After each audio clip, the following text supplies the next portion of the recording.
Right. So our session is being recorded. Rachel, would you like to begin? Yeah, please. I'm happy to welcome everybody to our workshop on COVID-19 and the rebordering of the European Union spaces. We have two short greetings and then four good speakers, two from within the European Union, two from outside the European Union. So it will be certainly interesting.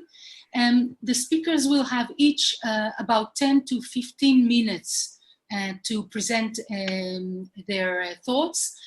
After the four speakers finish presentations, we will have time for hopefully a lively discussion. The discussion will be mostly, you can choose either to write on the chat option your questions, and please make clear to whom you refer your question, which of the speakers that is.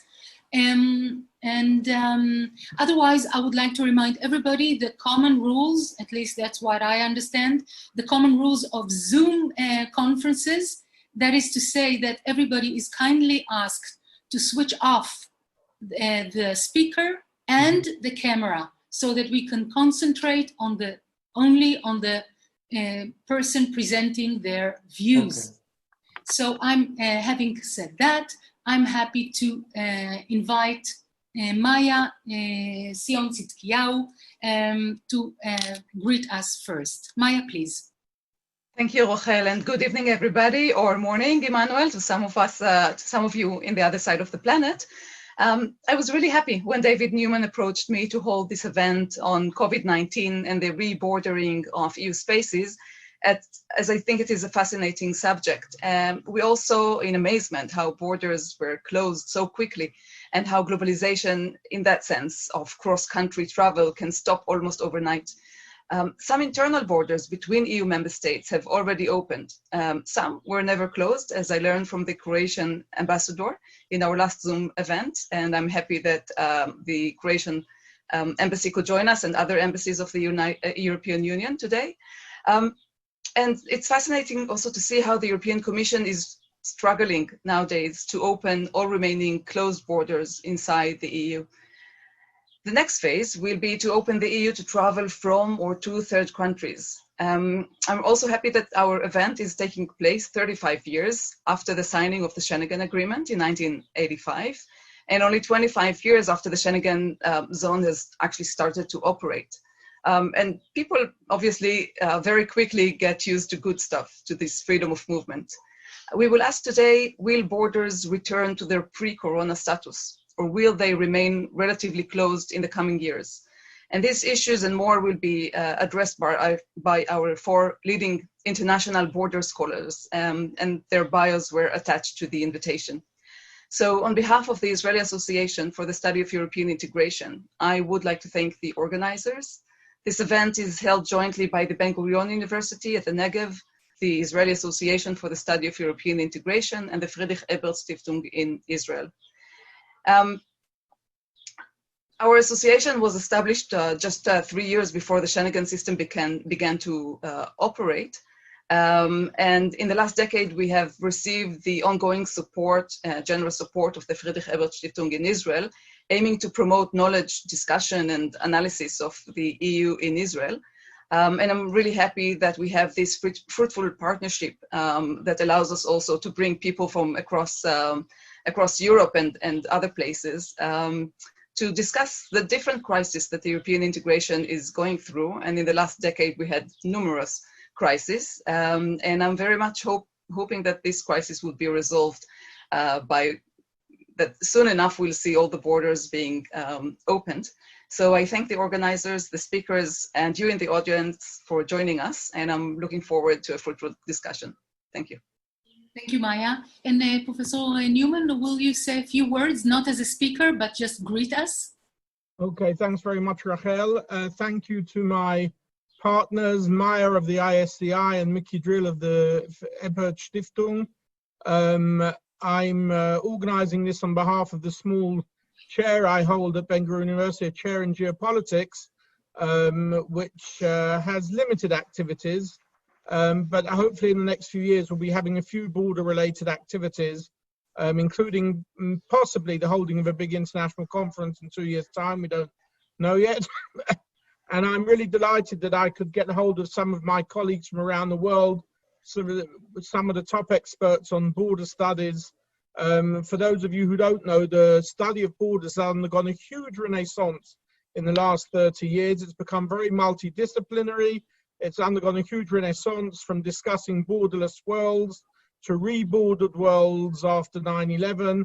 And of course, then there was the Brexit discussion. Now there's the Corona discussion. And from disappearing from the world, borders, of course, have become very real. And it's very good to have input from people around the world so that we can understand more about what's going on in our own local context, obviously, in Israel and the Middle East, but generally in Europe and even wider than that. And so I'm really pleased. All of the speakers, actually, I just realized, have all visited Israel on a number of occasions for geopolitics border-related studies. And now they're crossing the borders once again by sitting at home in their comfortable chairs and at least dressed smartly from the waist upwards. I don't know about the rest. But it's really good to have everybody here. I see there's a good international audience here. I'd like to thank Maya for the work of the ISCI for bringing the word of Europe to Israel for many of the discussions. And I think that's very important. And obviously, Europe, Israel, and Europe and the world relations are undergoing a continuous flux, and Corona is impacting upon it. And I hope that we have a very interesting seminar over the next 90 minutes. Thank you very much, Professor Newman. And I would like to invite the first speaker from Canada, Professor Brunet Jailly, from the University of Victoria, Canada. And the title of his presentation is, Does COVID-19 have any borders? Professor Jailly, please. Yes, I'm going to share my screen. Please do. So that you can see my slide. It should work. Can you see the slide? Yes. Wonderful. So it's part of a program of research that I started with Borders and Globalization that I call the Life of Frontier. And yes, I use the word frontier as it has a very specific meaning in English, which is very often understood as cultural rather than, geographical in a way. Because in this research program, I started looking at borders outside of the social science. Actually, I looked in biology and the study of fauna and other forms of life than human life.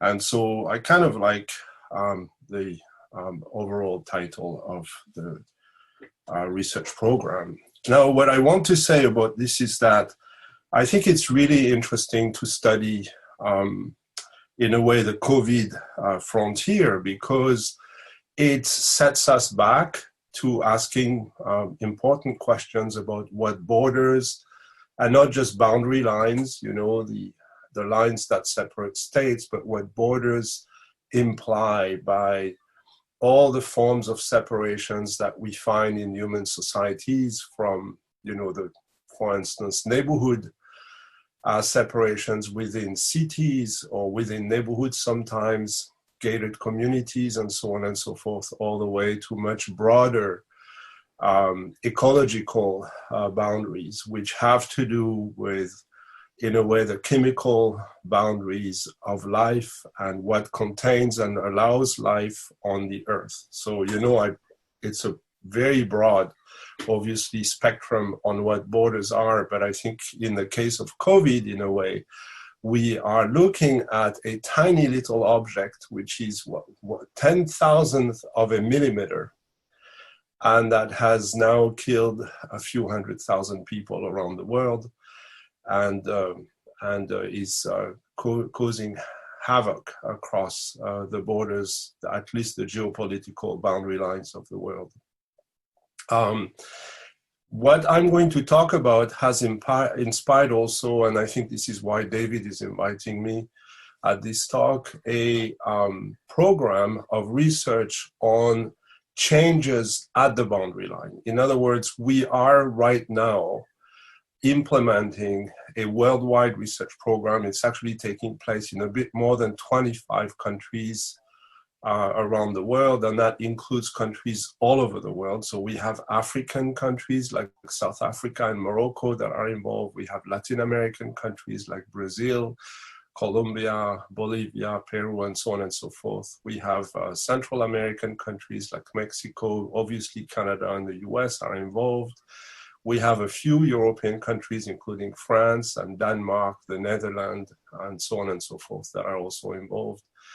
The continent, the Antarctic, will not be surveyed, and the Arctic may be surveyed through the boundaries that exist between the Arctic communities and some of the territorial geopolitical countries that actually are bordering the Arctic.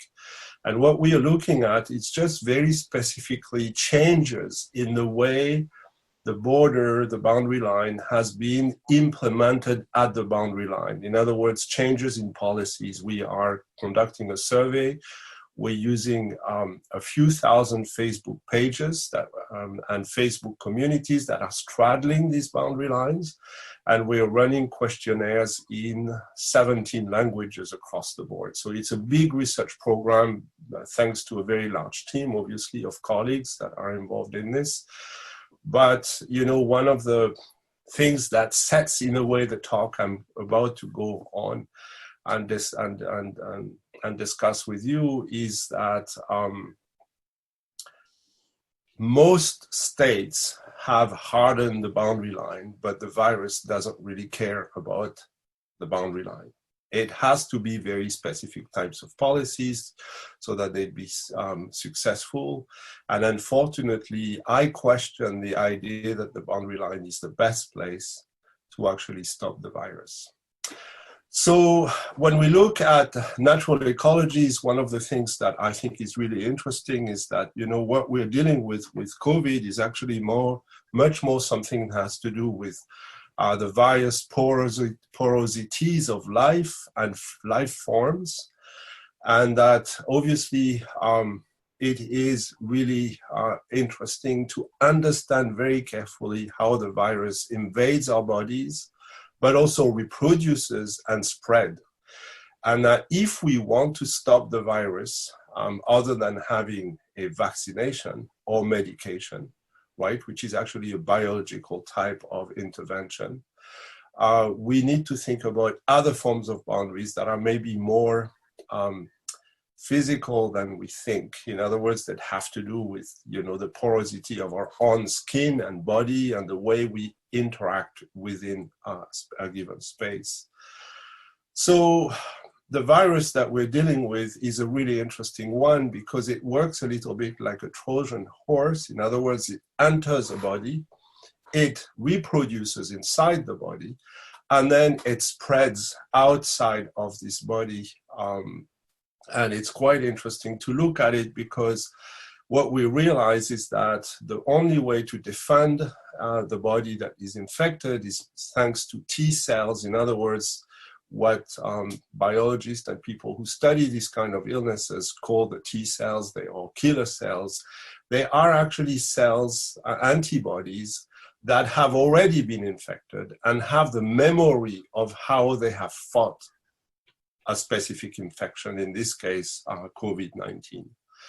And you have here a depiction of the way it works because it enters the human body through the areas of the human body that have the thinnest skin. So for instance, inside the nose, at the back of the throat, but also at the back of the ears, for instance, and cannot really enter the human body, for instance, from your feet or from your hand. But the issue is that once it's infected your feet or your hand, if you touch your nose, your eyes, or your ears, automatically that in these areas, the skin is much thinner. And so this virus is able to penetrate, reproduce, and then through coughing, it spreads.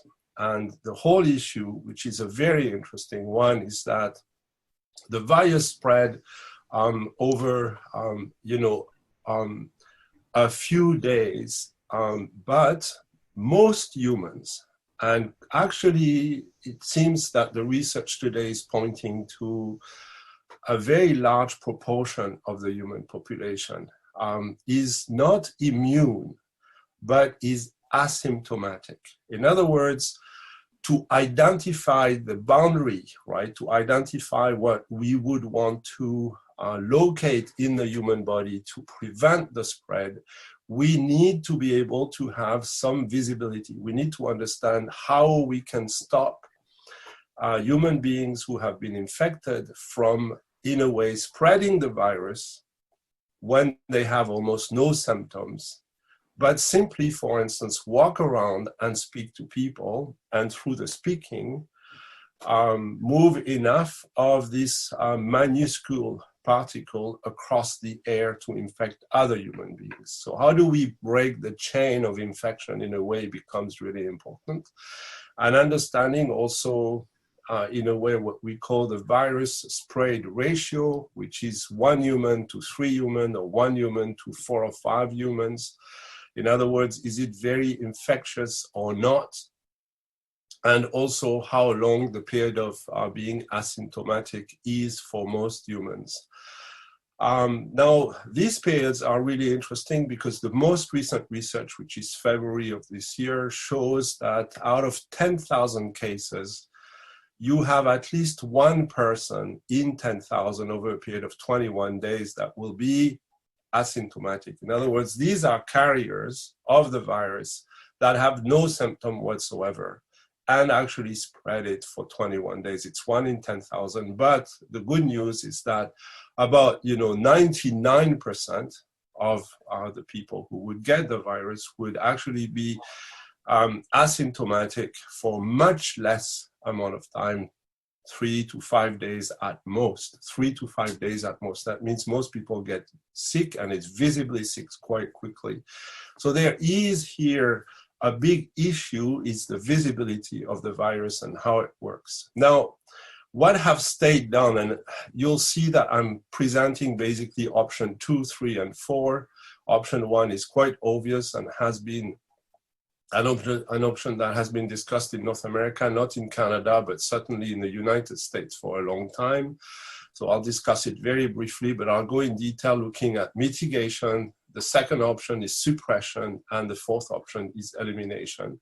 And again, in each option, I'm not looking at viral answers, in other words, biological, medical, and vaccination type of answers, but I'm looking at policy and governance issues that would deal with, bordering basically the virus, or isolating the virus in a way, in a physical manner, right? The do nothing option is an interesting one because it is an option that has, in a way, tempted a number of states, including, for instance, Sweden and the United States.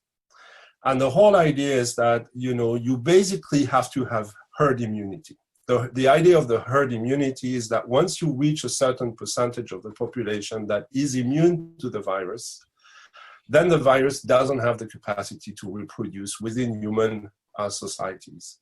The issue with this virus is that if you cannot, or if you decide to do nothing and wait for herd immunity, as it's been, debated, for instance, across Scandinavian countries during the month of February and March, you actually are losing also time in a way to implement a number of policies that have to do with bordering the virus, to preventing the spread of the virus. And at that time is very, very precious, because in the meantime, you have a lot of spread of the virus across those communities. This is exactly what has happened in Sweden, and that has happened as well in the United States, in specific states such as New York State and Florida, which are, urban states, highly urbanized states where population is quite close to each other. They are large urban centers. And the virus has been able to spread extremely quickly, and therefore the number of deaths in these different areas are very high in comparison to other places where people have at least tried to mitigate. So what is the mitigate idea? So the Professor Brunejai, I'm sorry to interrupt you, your interesting presentation, but we have only 3 minutes more to wrap up. Yeah, that's fine. I'll be done in 3 minutes. Okay. So mitigation is the idea that, you know, you can fully lock down your country, for instance, but the idea is that you will reduce the spread. And so the whole issue is, how do you reduce the spread?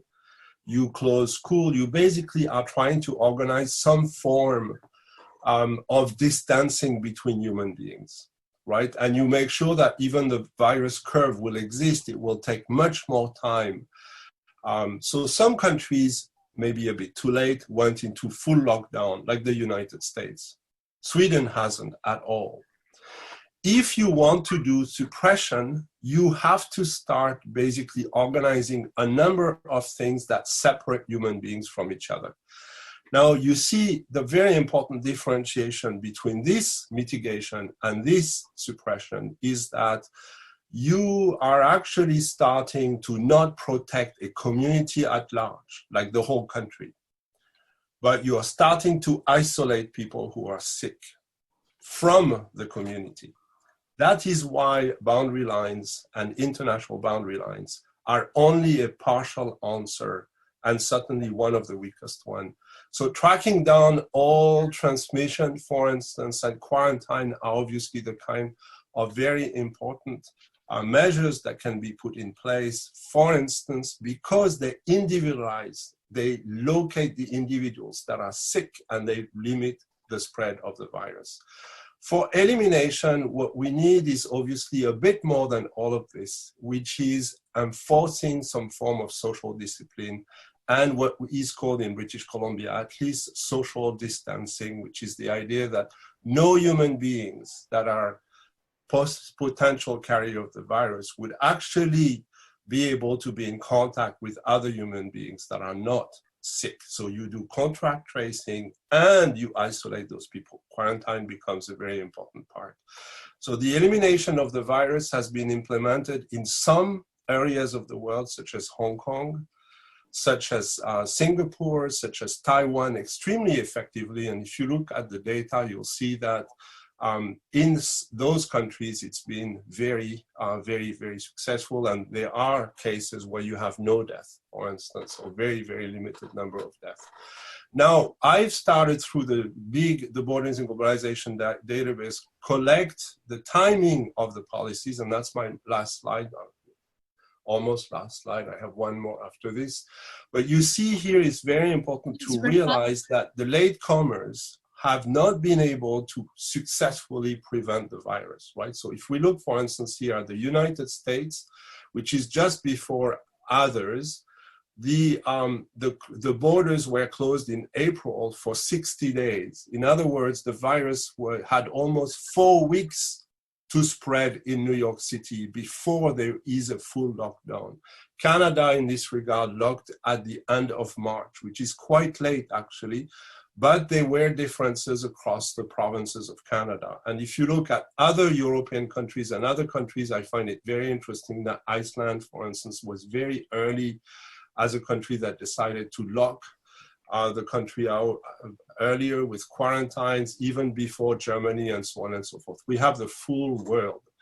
So in the end, and I conclude with this, it's very interesting to see that, you know, it is not just the closing of the border that works. It's the idea that you impose some form of social distanciation across, but also that you impose quarantines, and that actually you do not need to close the world, but implement and the boundaries of the world. You don't really need to do this, but to implement quarantines and to implement social distanciation would actually be the right answer. Thank you very much. Thank you so much. And I'm not sure if I'm more pessimistic or optimistic after your talk, but we will continue in the Q&A. And we're moving on to Professor Amilat Zari from the University of Grenoble-Alpes in France. And she will speak to us about a the title, at least she gave us, is A Contaminated Schengen, Evidencing the Asymmetry of the European Borders. The floor is yours. Thank you very much, Rachel and David, for the invitation, and the Yassi Center for this opportunity of bringing all of us together. I think it's quite a timely transition from Emmanuel's presentation to mine. We are still seeing your screen, Emmanuel. I will not have I thought in 15 minutes I couldn't really do a proper presentation. I really wanted to make a few points about the transformation, or of the, maybe not so much the transformation of the border as highlighted by the crisis, as so much as the way the crisis has put forward the border into the forefront of the political debate, and all of a sudden imposed a proper reflection on what actually is a border. My stance maybe is a bit different from that of Emmanuel, since I will not look so much as how to suppress the virus, but how to cope with, and stressing on the inequality, spatial, political, social, that the virus has revealed, or in many ways. I mean, we knew these inequalities, we know of these inequalities, we will have to know of them tomorrow, and that has not really been taken care of. Inequalities in terms of what happens within borders, but inequalities also in terms of border management.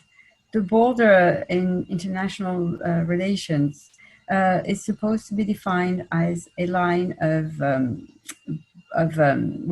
which separates communities, territories, states, and as a line of equivalence between the different entities at the surface of the world, which are called nation states, or better said, states. And there are now about 200 members of states in the United Nations, and supposedly they are of an equivalent status. This international system also relies upon is the fact that the two states on both sides of the border manage that line, and the becoming of that line, the daily life, the normativity of the line together.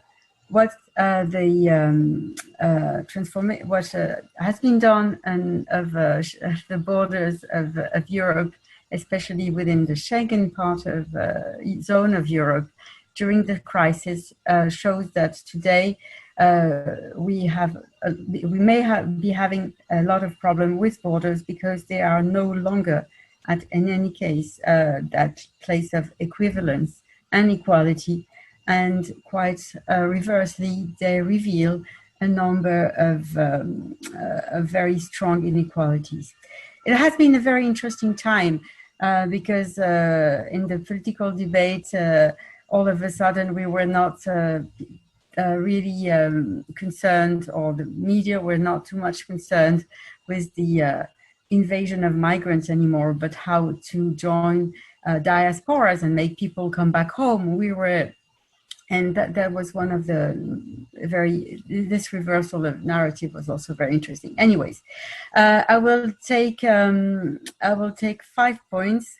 One is on the problem of opening and closing up of borders. One is about the suspension of rights, the question of deterrence and the victims of deterrence of the border, and all of the exceptions that we witnessed of these rules. So the basic moment is that the first thing is the decision of closing was actually multilateral and multi-tier.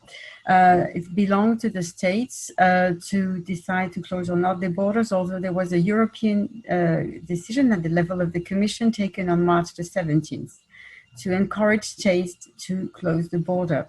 Most of them did, but closing up that border didn't mean exactly the same thing. And this was revealed in the moment of opening the borders. In the moment of opening the borders, We saw that, for example, between France and Italy, which is very close to where I live. It became possible to cross from one side to the other, but not reversely, depending on your nationality, also depending on the motivation of your trip. You would or would not be submitted to quarantine, for example. So we witnessed for the first time within Schengen, within the Schengen area, borders that would be open one way and closed the other way. So this decision of closing and opening has revealed, firstly, this very intense level of asymmetry, even within Schengen.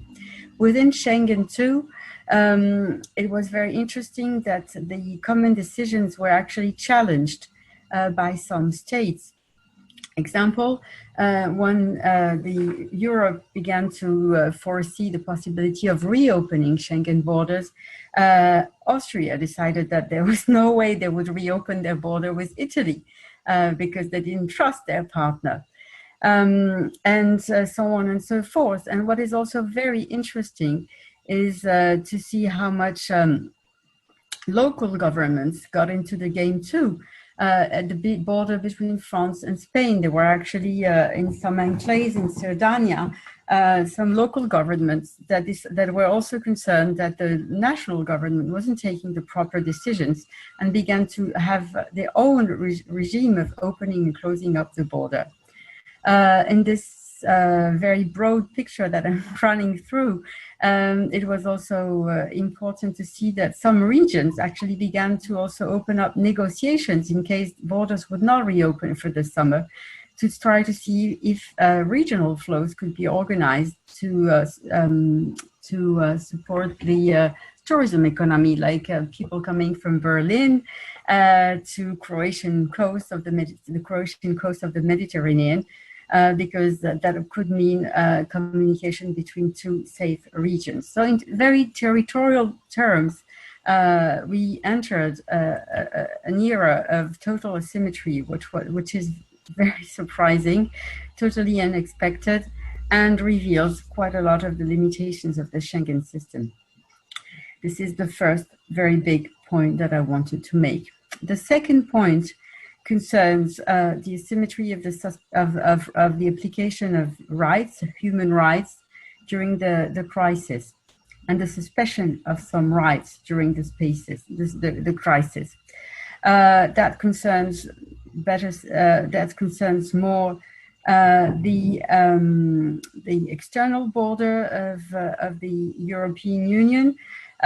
You may be aware that it became, because these external borders were officially totally closed, it became totally impossible for foreigners to enter the space of the territory of the Union, and even for people who were under very specific and violent threats, thus making the right to asylum totally inaccessible. And that, contrary to all of the principles of asylum and refugee welcoming that Europe has based itself in terms of human values. So the suspension of the possibility of activating the right of asylum is also a one-sided decision that is a very new exception to the application of human rights at a world level. The other point that was very much discussed in terms of the suspension of rights and the exceptionality of legal regimes within Europe and the micro regimes of bordering and debordering is that you are all aware that within the European states exist a number of centers of detention, retention of people who are illegalized because of their migratory status. And most of the NGOs highlighted the fact that detention in these centers is justified normally by the fact that the people have to be grouped there in order to be deported. But since deportation was becoming totally impossible, the case was made by a number of NGOs that detention centers should be open and people released for the time of the crisis, especially since that will be my following point, especially since the conditions for confinement in those centers could not be respected. So that was the second point. Third point is that this immobilization of people, or this official pretension to mobilize the world and to set up people in between the scheme of the multiple borders with which they abide in their everyday life, was supposed to protect, was a step supposed to be taken for people's protection, where in fact it produced some specific victims, especially the persons concerned by the violence of the confinement, were all of the people who couldn't be confined with proper conditions of life, either because they didn't have a house or because they were grouped in places where hygiene measures could not be properly ensured, meaning prisons, for example, but especially as far as international borders are concerned, again, camps and hotspots. When the virus hit some of the Greek hotspots, where as of now, over 1,400 people live in places where only 6,000 places are officially exist. So 42,000 people for only 6,000 official spots. That means a radical overpopulation. And for these 42,000 people, confinement within confinement and meant an absence of care and a strong deterioration of their everyday condition of life, and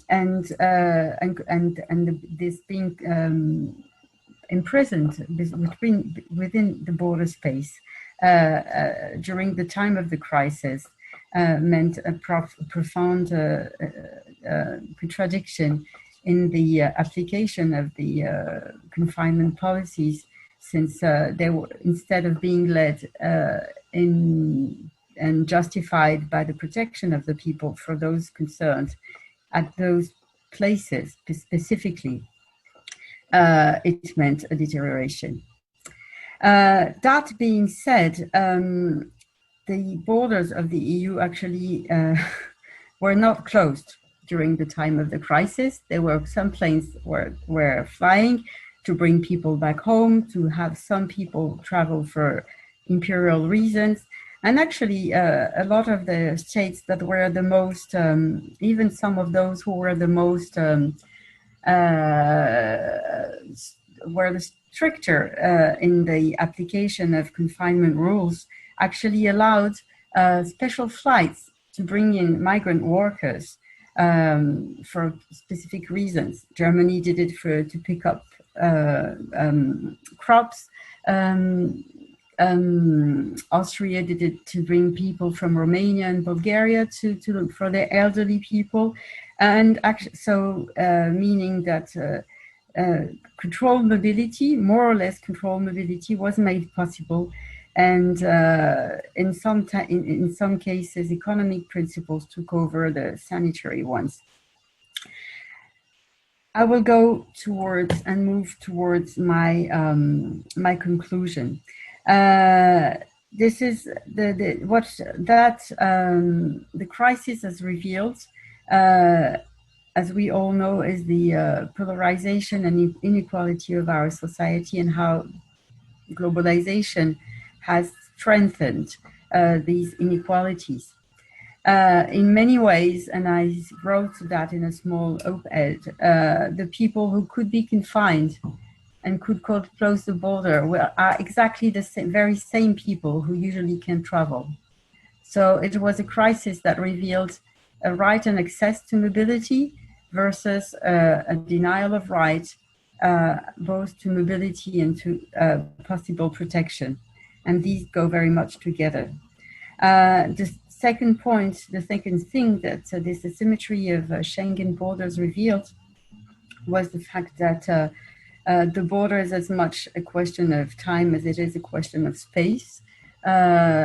It was not only about cutting lines and crossing lines and reinforcing lines. It was also a possibility of crossing borders but staying in quarantine, of staying at the door of having goods or stuff at the door of your house during the time of a few hours, so that the virus could possibly be taken for dead. And more over than this, I think this what Emmanuel also referred to is was the notion that the border has a very strong biometric component. Some of the border management and control relies on this component when we try to control the border through biometric data such as fingerprints, for example. But more than that, actually what the crisis, the COVID crisis revealed was the scalar nature of borders, and the fact that what borders our world today is far from being only the international limits that figures on the map, but it is a number of different other borders that import to understand our condition of life today, beginning with our body borders, which we did mention of in a metaphorical term sometimes in our border conferences before, but which I believe will be taken much more seriously in our future meetings and discussions.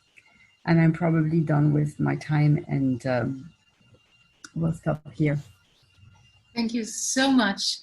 So we started with the first speaker understanding more the coronavirus scientifically, and the second speaker already took us to what humans made of this crisis. So we move on to the third speaker. I would like to invite Professor Scott from the University of Eastern Finland.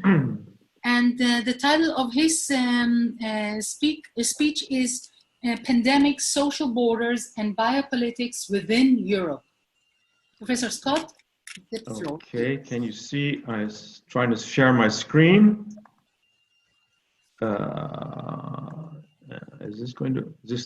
Does it work? Yes. Okay. Hi there, everybody, and thanks very much for this opportunity to, well, let's say, pontificate about something very, actually very unnerving, namely having to live with this, as we all have, having to live with this pandemic, and trying to find some kind of way of piecing together what it means in terms of borders. I don't really have any kind of conclusive, a bit early to say with any kind of conclusive certainty what the pandemic means for European borders, but kind of long-term consequences. So what I'm going to try to do is to just pick up some issues that that seem important for me, and elaborate on them in terms of what we might call border stories. So European border stories, kind of things that probably are familiar to most of you, and that are not necessarily specific to Europe, but issues that came out as part of the relationship between borders and COVID, and the everyday experience of having to negotiate that situation. So here in my presentation, I'll just show you the kind of the points, just a few points that I want to elaborate on. Number one is the pandemic as a border-making phenomenon between European states, but also within European states. So kind of following on what Alroa said, the borders are not just territorial in the traditional sense. And then the issue of biopolitics and the political tensions that kind of reflect the biopolitical aspect of all of this, which I think everybody has felt. It's not strictly a European issue. And then finally, maybe kind of a half optimistic way of looking at this all, the question which some people are actually raising is a democratic biopolitics possible? And these observations are based on the assumption that borders are both at state limits, but they are also embedded within society, and they are dispersed throughout. Oh, sorry for that typo. They are dispersed throughout society. So the borders are social, they're cultural, they are the body itself, as Anurag said. They are temporal, they're spatial, they're processual, and they are, of course, in our traditional way of understanding them, very much territorial and aligned with state sovereignty. At the same time, another assumption that I'm basing these observations on is that we see challenges to European cohesion, and that openness and solidarity need to be understood through the prism of political, social, and cultural borders. So it's yet another example of European crisis that we're living through. If it was not enough, financial crisis, the so-called refugee crisis, the challenge of populism, all sorts of Brexit and its consequences, and now dealing with this this pandemic. So I would argue that some of the examples of European division that have come out are evidenced because of the vulnerabilities that the pandemic has also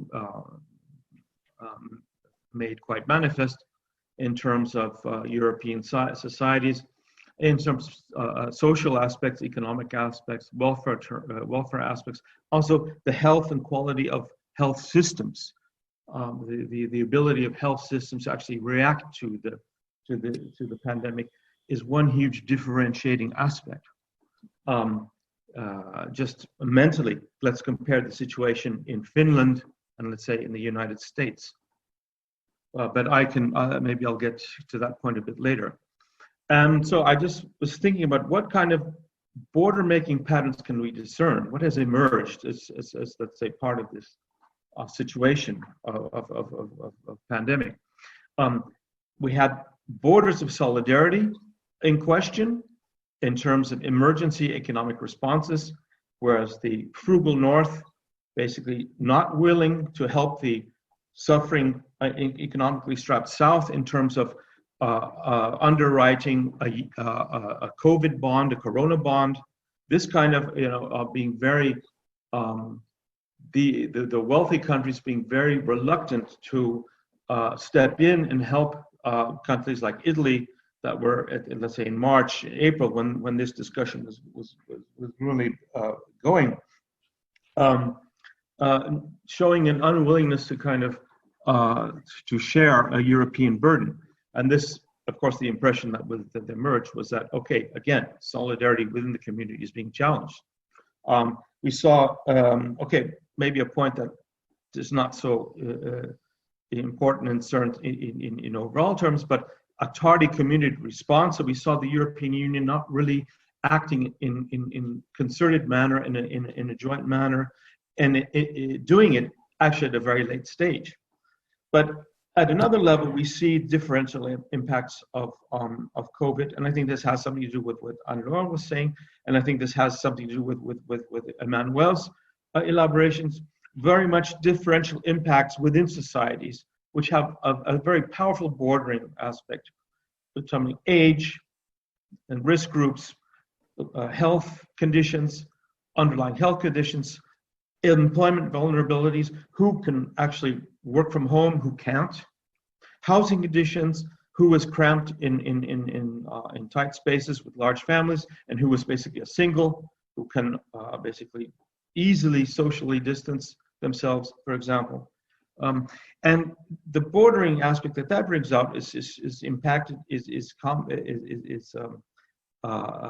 magnified by the fear, by the fact that individualized fear breaks down a sense of social cohesion, just something that we don't need in this point in time in the European Union, where social cohesion is really been suffering quite a bit. Social borders. And then another kind of a semi-territorial state borders. The state border is this talk about travel bubbles emerging as a at least temporary solution or temporary fix, how to get the economies going, how to get travel going up without totally opening up the whole system, all the borders at the same time. Apparently they're supposed to operate according to real virological rationalities. In fact, they are not. Finland has opened up just a couple of days ago to 6 states, the Baltics, Norway, Denmark, and Iceland, but not to Greece or Germany or Croatia, countries which partly have even lower infection rates than Finland does. So what is the criteria operating here? Is it our Nordic friends, our cultural neighbors, or the people who are right next to us, the Baltics? Very strange kind of a bordering phenomenon here that I find difficult to understand, but that's here we are. COVID controversies regarding the closing of the border. Of course, the World Health Organization was the first to say that travel bans are not really useful, not effective in preventing the importation of cases, but can at the same time have a significant economic and social impact.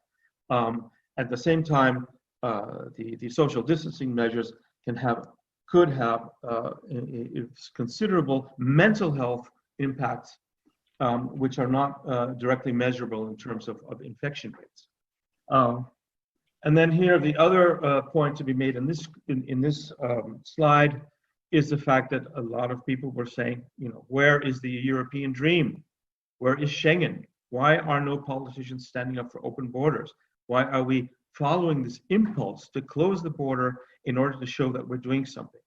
And this was something that really came out. And I myself, I'm not exactly sure why I positioned myself in this discussion, whether it was completely rubbish to close the border or whether a certain partial closing was necessary. I have to say I'm not an expert. I'm not expert enough to have a real opinion on this, but it definitely was a very controversial issue, and for many believers in Europe, it was yet another sign that the solidarity, the sense of unity within the EU is only skin deep. Here, just some. Here, maybe not so important, the health club. So this is kind of the idea of the travel bubble that is being floated, that's actually being put into practice in Europe, but also in other parts of the world. So it's nothing that's inherently European. One interesting thing that came out is the East-West division between the countries like France, Italy, Spain, UK, on the one hand, and the countries like Croatia, Hungary, Greece, Finland on the other. There was this huge divide in terms of infection and death and death rates. And why was this? Why is it? And this is another bordering aspect that I find quite interesting. I mean, and just because I thought it might be interesting to go through this here, some of the reasons that have been suggested that explain this division, this COVID division. There is no single common reason, but it is a remarkable divide. Is number one, spirit of cooperation between experts, government, and civil society. In some cases, was very strong, and people argue that, for example, in the case of Greece and in Finland, we saw this happening. So there was this kind of a joint effort to do something about the pandemic that was not as strong as in other countries. In post-socialist countries, experiencing state failure and mistrust of their own health services prompted extreme caution. People did not want to go to the hospital, and they said, "To hell with this. We are self-isolating without prompting." And they also used in Europe to state interventionism from the past, from the socialist past. But on the other hand, but Finland, in a more positive way, the idea that the state is there to assure welfare is very strongly ingrained. Partly rapid and draconic shutdowns. So here again, the border thesis coming up again in the Czech Republic, Hungary, Baltic states could be a reason why the pandemic was less fierce there. And also longer life expectancy in the West with larger elderly populations. Okay, who knows to what extent these all played a role, but it's interesting to see in this sense another kind of a border emerging that we didn't really expect. Okay, my final point, because I don't want to go over time, is the biopolitical arguments, the biopolitical issue that exploded in our faces. For those who are not into the philosophical end of the debate, we saw a lot of demonstrations against social distancing and mask wearing restrictions in Germany as well. Populist right-wingers took advantage of this in order to make themselves visible, but it was basically this outcry that the state is becoming dictatorial, taking away our freedoms. We have to do something about this. But of course, there's a much more serious debate going on about the biopolitical aspect of COVID. Giorgio Agamben's outrage at the lockdown and disease control measures, where he basically said, look what's happening in Europe, a state of exception is being imposed on our societies, and this is going to be the end of Europe as we know, the end of the European democracy as we know, and we have to do something about this.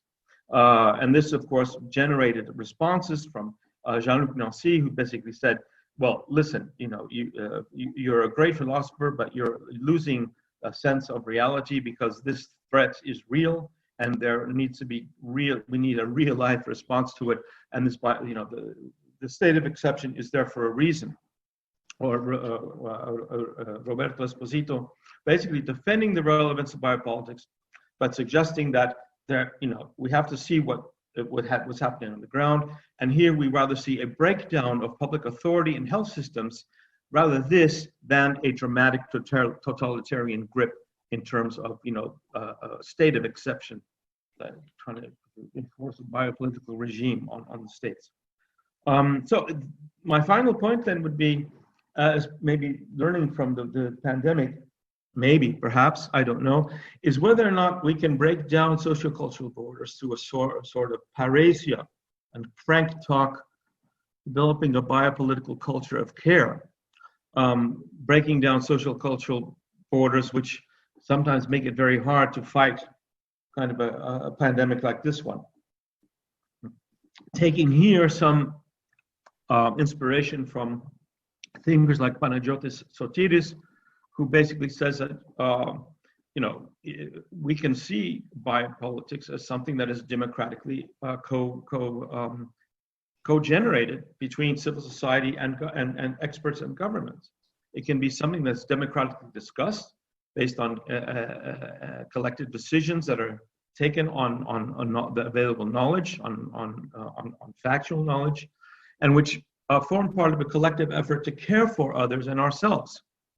This is something that Michel Foucault also explained in his own understanding of parrhesia in his last lectures.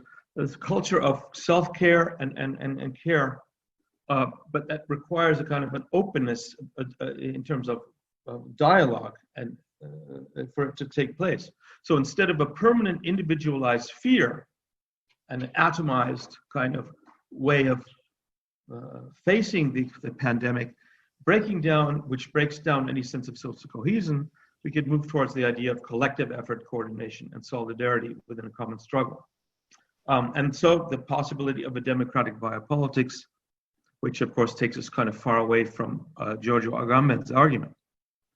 Is this possible? That is very, I'm not saying that it is, but it would be a very interesting alternative way of seeing that a kind of a debordering or a semi-debordering could lead us out of this pandemic conundrum.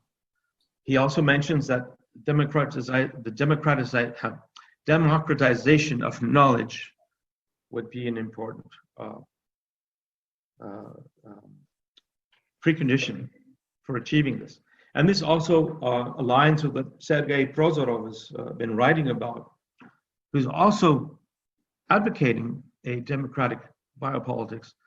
He basically saying that, yes, we can have coexistence of diverse forms of life on the basis of reciprocal recognition as free, equal, in common, and derived from lived experience. So those are basically some ideas I wanted to throw at you that might help, let's say, motivate discussion, but might help us also think where we're going in terms of our borders and dealing with pandemics like COVID, which is, of course, not going to be the last one that's going to visit our societies. Okay, I think I'm just under time, and thanks for listening. Thank you so much. The more we continue, the more the word or the term border gets more and more meanings. But at least you gave us also some positive thoughts for positive lessons, hopefully, by humanity. But before we go to conclude anything, we would like to listen to Professor Newman from the Ben-Gurion University in Israel. And he will speak about the COVID-19 and the management of Israel's border. Professor Newman, are you there? Yes. So. Need to. David Newman with us? Needs to. Yes, he's trying to show. Okay, right. Now you can hear me, right? There we are, yeah. Yes, yes. Okay, so what I'm going to do, which I'm actually going to be very empirical, and based on your last comment, I'm going to come back to the traditional understanding of borders, although within border studies over the last 20, 30 years, we've branched, as you have heard from the past three speakers, into many different understandings of borders. I'm aware there are two very distinct groups of scholars listening in today. One is a group of Israeli scholars involved with European studies, etc., who probably know pretty well what's going on here in Israel. And I'm delighted to see such a large international representation of border scholars who may be interested in know what's going on in Israel. And I suppose what I'm going to say speaks more to the second group than the first group, although I hope not in any way exclusively so. And I want to very briefly, within 10 to 15 minutes, talk about the impact of the virus on our own border regime here in Israel.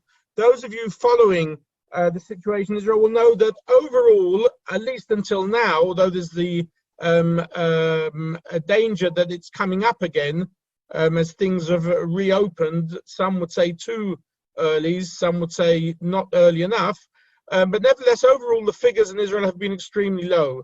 The total number of fatalities altogether is just over 300, and there are, of course, a number of reasons why this should have been the case or not. One is, people say, because Israel acted very quickly and very early, as we'll see in a minute, literally from the beginning of March, in basically closing down the country and closing down the borders. But when you say closing down the borders, of course, in some countries it's easier than others. And given the fact that Israel has a strong security posture for all sorts of other reasons, in many senses, once it decided to take such action, it was probably easier to implement than in many other countries. But let's first of all remember that Corona presents a challenge to borders, which even those people are looking at borders studies, from borderless world ideas to the re-securitization of borders, have never really come across and thought about. And as many of you know, I like collecting caricatures, and here are two which show, in a sense, the border, the physical border, trying to keep the Corona in. But when you look to the right, you can see, of course, that Corona crosses any type of border, however much money you invest, however many missiles and security you put in, border is a new form of cross-border phenomenon, which we in the world are trying to come to grips with, and to a certain extent have done so in Israel, but I don't think any country in the world can say that they have done so totally. For a small country, remember, Israel has a very diverse border regime. I'm only really going to talk about two of these because some are more significant and some are less significant. But for those of you looking in from abroad, remember that there are a very limited number of land borders in Israel. There are 3 with Jordan, there are 2 or 1 with Egypt, and they are mostly, not 100%, they are mostly Israelis who go on tourism into Jordan, Egypt. Jordanians and Egyptians on the whole do not come into Israel, with the exception of a small number of workers who come from Aqaba into Eilat to work in the hotels. But even that has stopped now because, of course, until recently, the whole tourist regime of Israel was closed down and has just begun to open up again. And we have a third dimension as well, which is, of course, a land border, which is the separation barrier between Israel and the West Bank, just a few miles north of where I'm speaking to you from now, where, of course, Palestinians cross into Israel on a daily basis to work, and that has been impacted to a certain extent by the COVID virus. As I say, there are a number of land boundaries. One of the 3 land boundaries between Israel and Jordan, 2 are for Israelis and for foreigners, and 1, the Allenby Bridge, is only for Palestinians crossing from the West Bank into Jordan and back. And if you're following the other bit of news about Israel, this whole business about annexation, then of course that is going to be challenged if indeed Israel decides to annex the Jordan Valley, which of course is part of the eastern border between Jordan and the West Bank.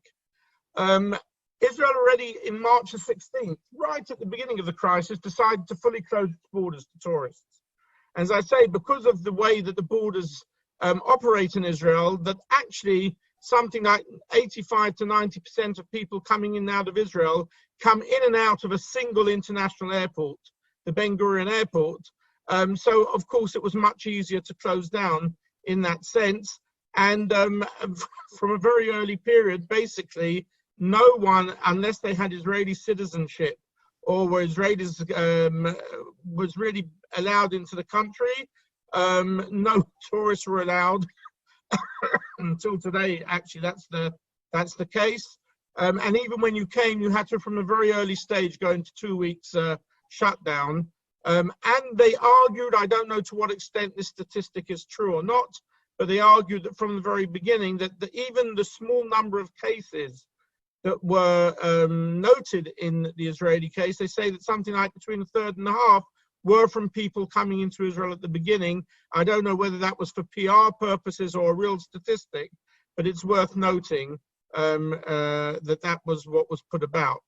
The US government quickly came up with its health alerts about Israel, about every country, I suppose, in the world, and it gave very detailed information. This came out already in the middle of March, all this information for foreign nationals, particularly for Americans who wanted to come in. One set of rules for Israel, who could come, who couldn't come, which types of visa were allowed in, what were the quarantine requirements, and then a separate set of rules for the West Bank and the Gaza Strip. The Gaza, of course, is pretty much sealed off with Israel today, and it mentioned only in humanitarian cases. But basically, this American description, as I say, from the middle of March, was very clear in how much the Israeli borders had been closed down. Who was coming into Israel? Israelis around the globe. There's probably never been a situation in the last 30 years where so many of Israel's citizen population are focused or concentrated in Israel itself. Many decided they wanted to come back to Israel because they felt it was safer, because people were going back to their, in quotation marks, homeland countries. By the way, a very interesting phenomenon around COVID, where so many citizen nationals of different countries have moved back into their own birth countries during this period. And then in certain places, the foreign ministry even put on special rescue flights to bring back people who wanted to come back but couldn't get back because the airlines had shut down. Significant number of Arab or Palestinian students, mostly in Jordan, also came back to Israel during this period. because of the same reason. Strict quarantine, only open to Israeli citizens, and we'll come back to the issue of Palestinian workers in a moment. As I say, 90% almost of it coming in and out of Israel goes through the one major border, which is the international airport.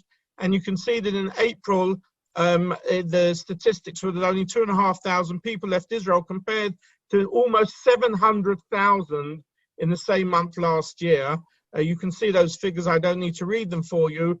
But of course, the tourist industry, for which Israel is so reliant on, and not just Israel, so many other countries around the world, has been in virtual collapse. And there's been huge pressure, not just in Israel, from major economic lobbies, of which the tourist industry is one of the main ones, to open up again. Eilat has partially opened up, and my understanding is that the hotels have been pretty packed there since it's opened up again, people wanting to get out of their apartments. It has to be said that although the news will always pick up those groups and those people, not just in Israel, all around the world, who don't adhere to the rules of self-isolation and masks, overall, it can be said that 85 to 90% of the Israeli public did adhere to that, which also probably, at least for the first period, which probably also explains the low infection rates. But once it was over, people just wanted to get out. In the last week or two, as things have opened up, different pictures have emerged, and it's not clear yet to what extent that is causing another rise in infection figures, and whether the government is now going to take over a second close down or allow things to develop in their own way. The land borders with Jordan, you can see there on the right is the civilian crossing. The bridge is the Allenby Bridge where Palestinians cross. And we have to take into account the wider context that Israel's neighbors, Jordan and Egypt, the two countries where people can come in and out of Israel. Of course, with Syria and Lebanon, it's irrelevant because the borders are military borders, they're closed borders. But with Jordan and Egypt, where people can cross to a limited extent, they both have quite a significant number of borders with their own neighboring countries.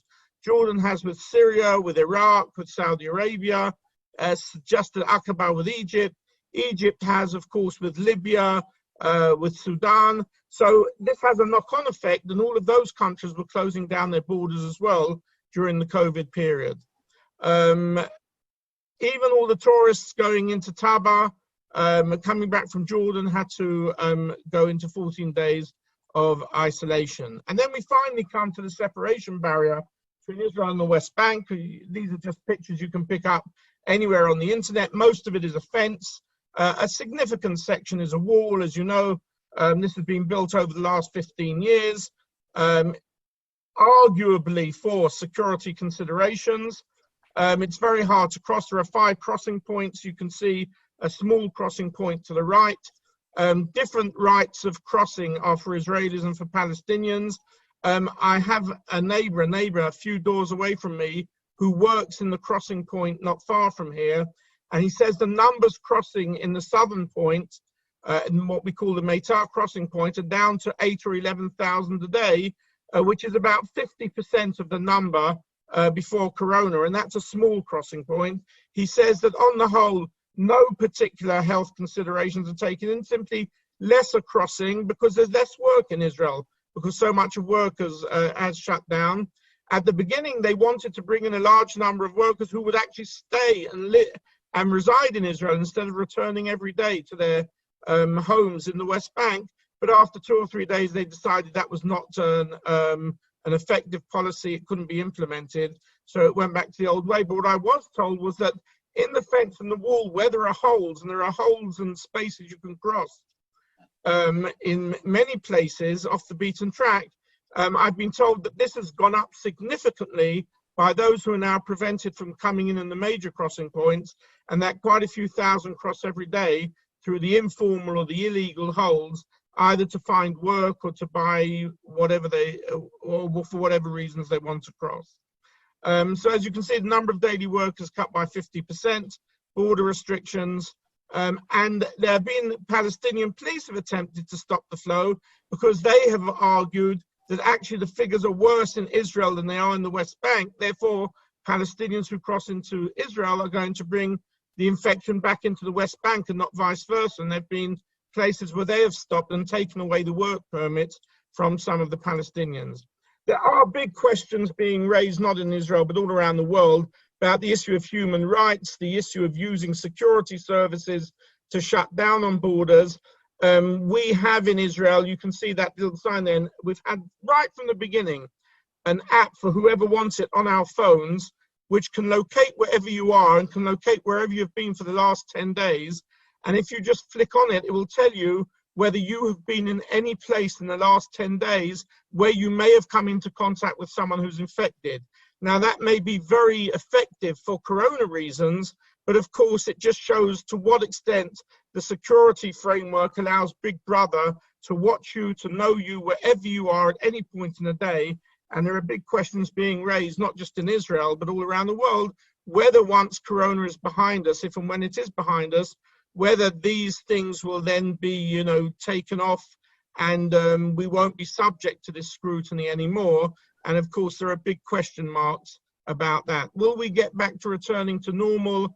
I think just as I think this Zooming conferencing for academics is not going to go back to where we were before, I think the whole issue of how we control our borders, who we allow in, what medical questions we ask for people coming in is going to change very significantly everywhere around the world in the next few years. And there are big question marks, which we simply don't know how it's going to develop. And many of the people listening here tonight are probably going to be involved in making proposals and analyzing the situation. Thank you. Thank you so much also for keeping, letting us having some time for Q&A. So I suggest that we use the time left for questions. And I see already in the chat that people put some questions. So my question to the, let's go according to the order, the first one and then the second. I don't recognize the names. Do you wish to open your mic and just ask your question, or do you wish that, prefer that I read it out loud? Somebody, Daniele? Read them, please. Thank you. So the question is, what are the principles of describing a state or territory green or clear and safe? If I understand correctly. It has to do with the density. It's Emmanuel here. It has to do with the density of the number of people who are infected versus the number of people who are not infected. And they, in most cases, they've used it depends. Some countries have used the number of deaths. Some countries have used the number of hospitalization. In France, it was hospital regions which provided, for instance, the data for these. And that's why in France, you've got different zones. You've got the green zones, you've got the orange or red zones, and so on and so forth. Many countries have used this. Anyway, it's, you know, it's kind of a flagship policy that allows for bundles. It allows to dress bundles of restrictions which have had the impact that both Anne-Laure and James have discussed, right? It's a way to hide away through the media the kind of restrictions that are put in place to hold people at home. I think it's really interesting that, you know, in the case, for instance, the case that I discussed, I'm originally from France, and I discussed with my father, who's 81 years old, sometime bi-weekly, the situation where he lives in the middle of Auvergne, in the middle of the country, and he was in a green zone for most of the time. In other words, they had the right to go outside to walk for an hour, but they had to write a document. In other regions of France, you didn't even have that right for a period of time because you were in the red zone. So this is kind of the things that have been going on. Thank you very much. Since we have only about 10 minutes, I would maybe ask the speakers to take a look at the question and pick a few questions that seems that you would like to answer them, and please make it short so that we can try and answer or hear some thoughts about all the questions posed by the participants. Is it a good idea?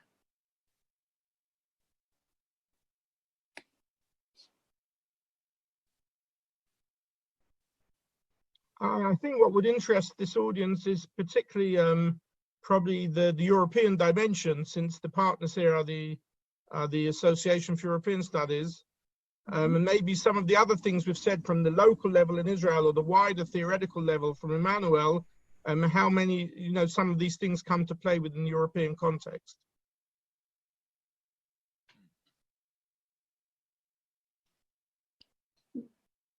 We don't hear you.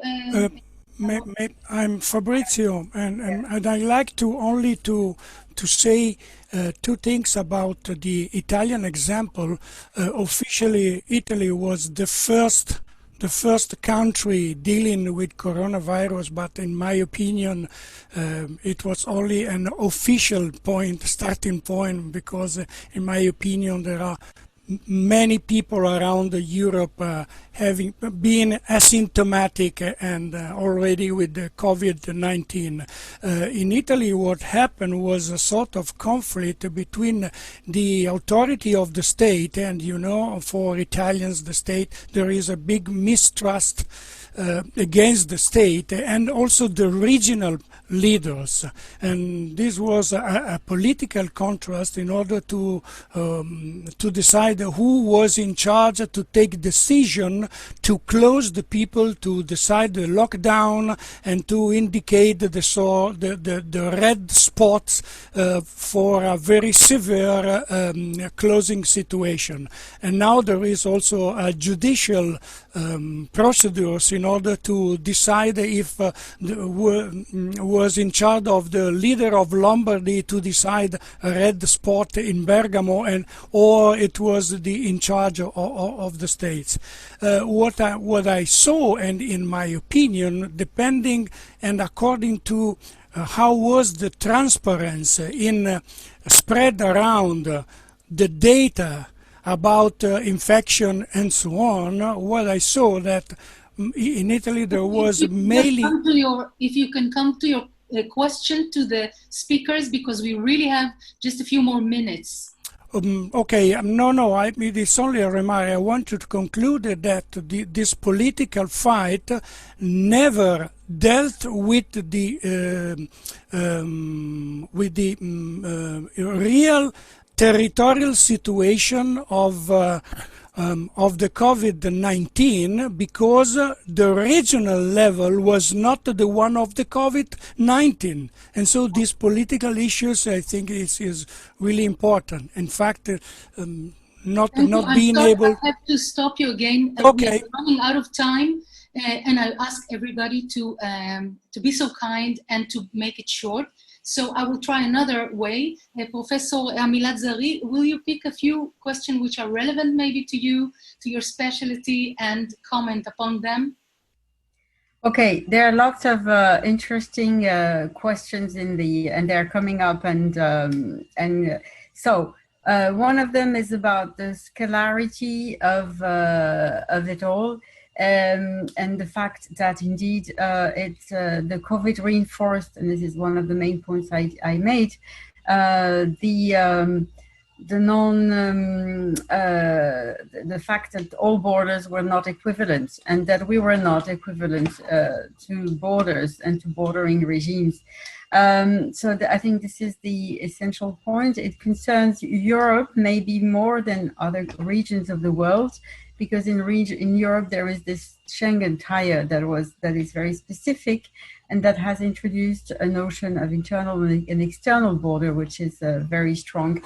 But what that revealed in a way was both the effectiveness of the external Schengen border and the ineffectiveness of the European governance, because what was expected was not a European governance of borders, but a European governance of healthcare systems and health policies, and that was not implemented. I think that's very important. And for the first time too, what the concern, and I think this is very the key issue for border studies people, the key issue became not only to block possible so-called invaders, but the fact that everybody was concerned with borders and not being able to go around anymore, to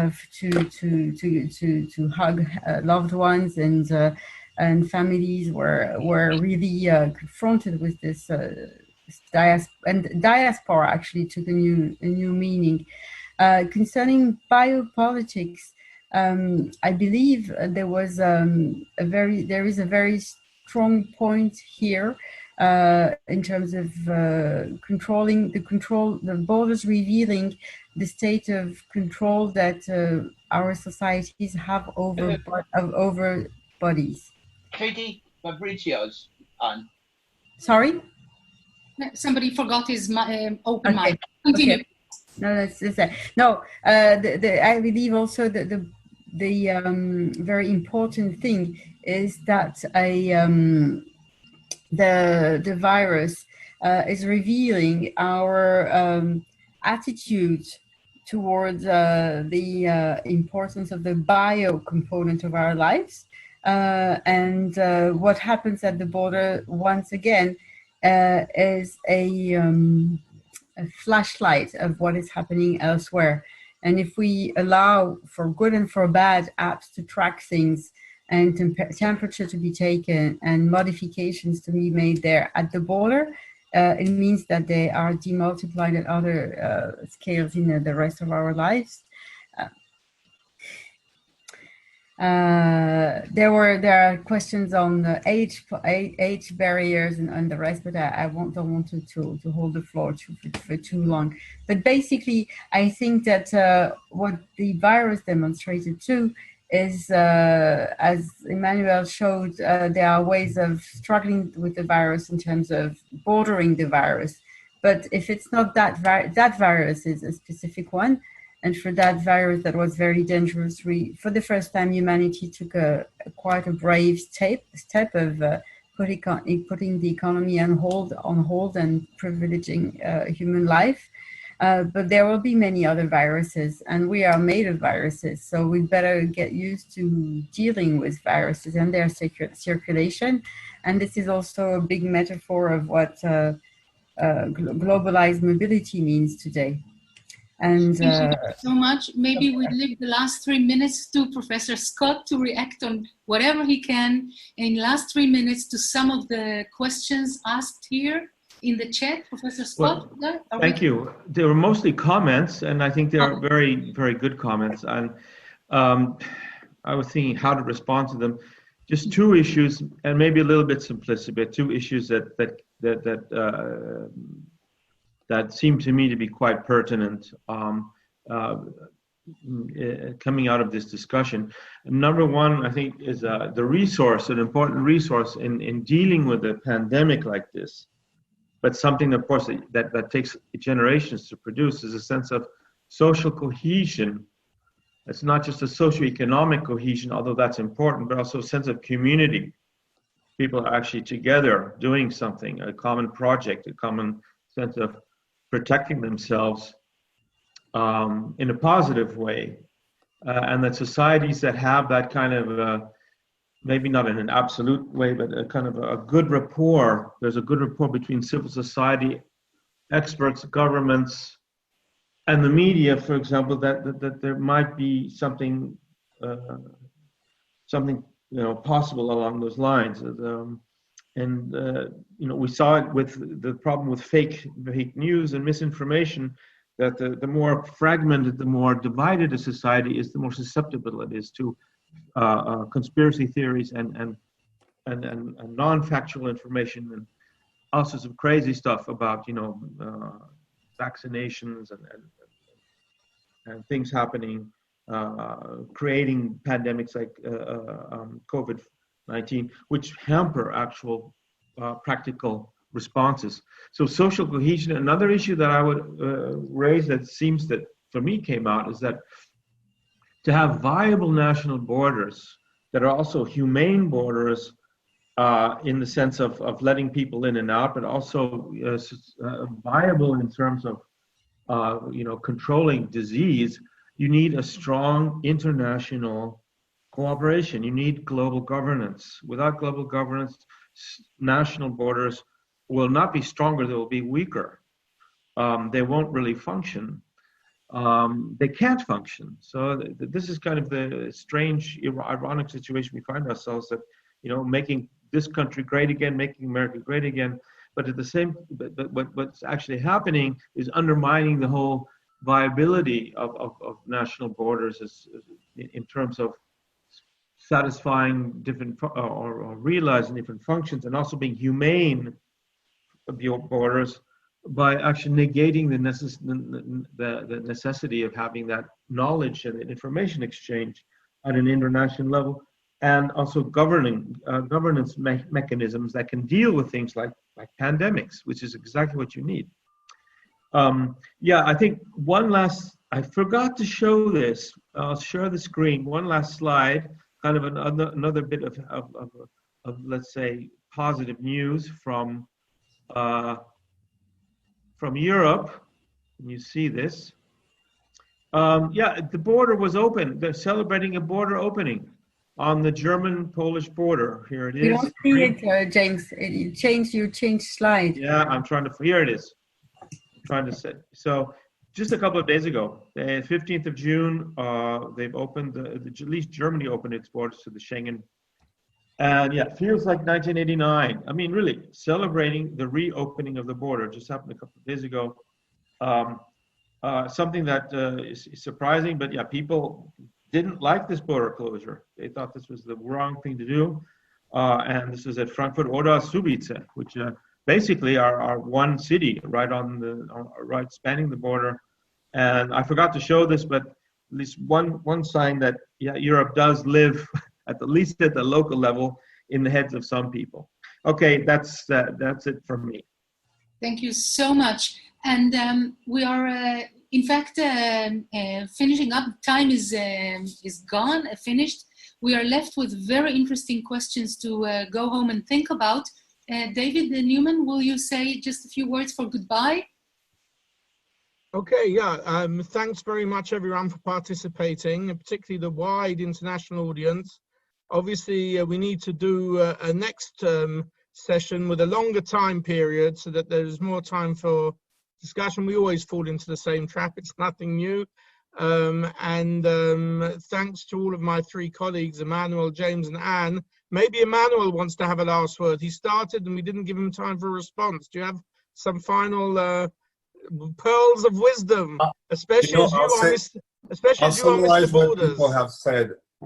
I think Anne's point that there is more inequality in time zone space is a very important one. And it's not just European Anne. It's happening across the Americas. James' point about solidarity versus biopolitics, I think it's very true. And I think the British Columbian actually answer is a very good example where basically solidarity was understood as the answer, and therefore people respected social distancing very, very carefully. There was no enforcement, and it was completely respected across the province, so there was no lockdown in the province. But I also want to say this, what you guys have observed in Europe has taken place in other countries. For instance, the bordering within a given country or region is something that the big program has observed. We will have publications in the big review this fall on this. In Mexico, think about this. Within Mexico, there were border checks.